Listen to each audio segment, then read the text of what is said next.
حضرت عمر رضی اللہ تعالی عنہ کے زمانے میں ایک پرہیزگار جوان تھا۔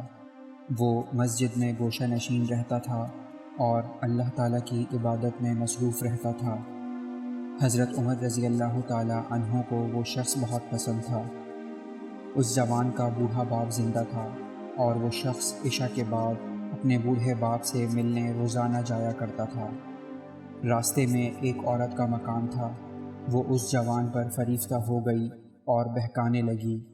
روزانہ دروازے پر کھڑی رہتی اور جوان کو دیکھ کر بہکایا کرتی۔ ایک رات اس شخص کا گزر ہوا تو اس عورت نے بہکانا شروع کیا، یہاں تک کہ وہ شخص اس کے پیچھے ہو گیا۔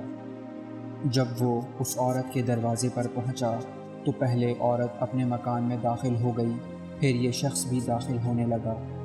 اچانک اس نے اللہ تعالیٰ کو یاد کیا اور یہ آیت اس کی زبان سے بے ساختہ جاری ہو گئی۔ بے شک جو لوگ خدا سے ڈرتے ہیں، جب انہیں شیطان چھوتا ہے وہ چونک جاتے ہیں اور ان کی آنکھیں کھل جاتی ہیں۔ اور پھر غش کھا کر وہیں دروازے پر گر پڑا۔ اندر سے عورت آئی، یہ دیکھ کر کہ جوان اس کے دروازے پر بے ہوش پڑا ہے، اس کو اپنے اوپر الزام آنے کا اندیشہ ہوا۔ چنانچہ اس نے اپنی ایک لونڈی کی مدد سے اس جوان مرد کو وہاں سے اٹھا کر اس کے باپ کے دروازے پر ڈال دیا۔ ادھر بوڑھا باپ اپنے لڑکے کی آمد کا منتظر تھا۔ جب بہت دیر تک وہ نہ آیا تو اس کی تلاش میں گھر سے نکلا، دیکھا کہ دروازے پر بے ہوش پڑا ہے۔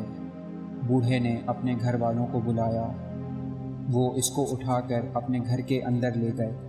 رات کو وہ جوان ہوش میں آیا۔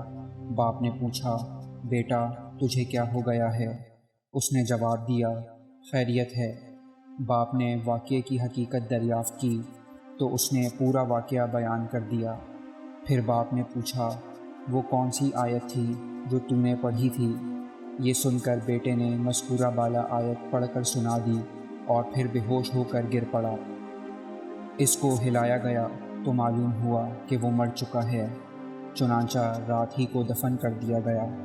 جب صبح ہوئی اور حضرت عمر رضی اللہ تعالی عنہ کو اس کے انتقال کی خبر ملی تو مرحوم کے بوڑھے باپ کے پاس تعزیت کے لیے گئے۔ تعزیت کے بعد شکایت کی کہ مجھے خبر کیوں نہ دی۔ اس نے کہا، امیر المؤمنین رات ہونے کی وجہ سے اطلاع نہ دے سکے۔ حضرت عمر رضی اللہ تعالی عنہ نے فرمایا، مجھے اس کی قبر پر لے چلو۔ قبر پر جا کر فرمایا، اے شخص، اس شخص کے لیے جو خدا سے ڈرتا ہے 2 باغ ہیں۔ اس شخص نے قبر کے اندر سے جواب دیا، اے عمر، اللہ نے مجھے دونوں جنتیں دے دی ہیں۔ اللہ ہم سب کا حامی و ناصر ہو، آمین۔